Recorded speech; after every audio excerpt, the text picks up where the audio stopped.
Oui, ça me fait penser à Victor Hugo qui dit c'est incroyable de se dire que la nature parle et l'homme, de songer que la nature parle et l'homme ne l'écoute pas. Et donc, regarder les glaciers, c'est aussi avoir des informations sur le climat local du glacier, régional, du massif du Mont Blanc pour le glacier de Trélatède des Contamines dont on parlait.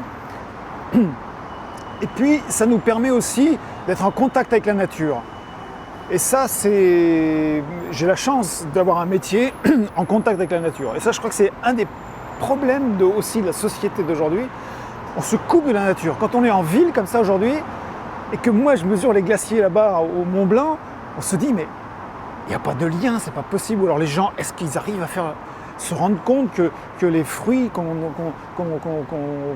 achète ici, d'où ça vient, de la campagne, de la montagne, le fromage de la montagne, et tout est lié en fait. Et voilà, donc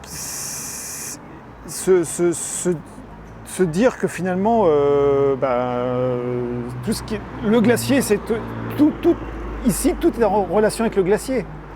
En même temps que le glacier est en relation avec tout, mais c'est pas facile. C'est pas facile à prendre conscience de ça. En même temps, on n'est pas là que pour dire ça. Je veux dire, bon, il faut.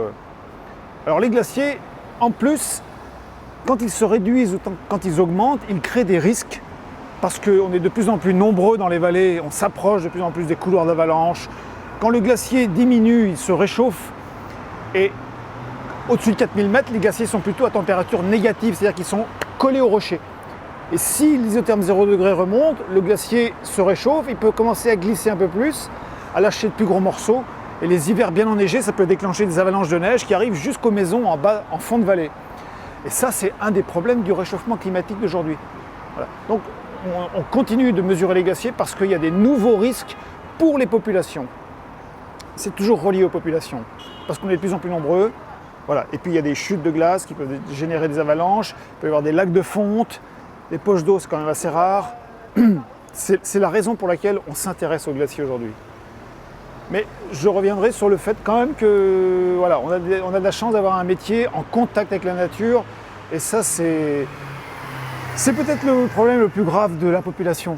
Il faut garder le contact avec la nature, parce que c'est grâce à cette nature, à ces montagnes, à ces glaciers, à ces océans, à l'atmosphère qu'on vit.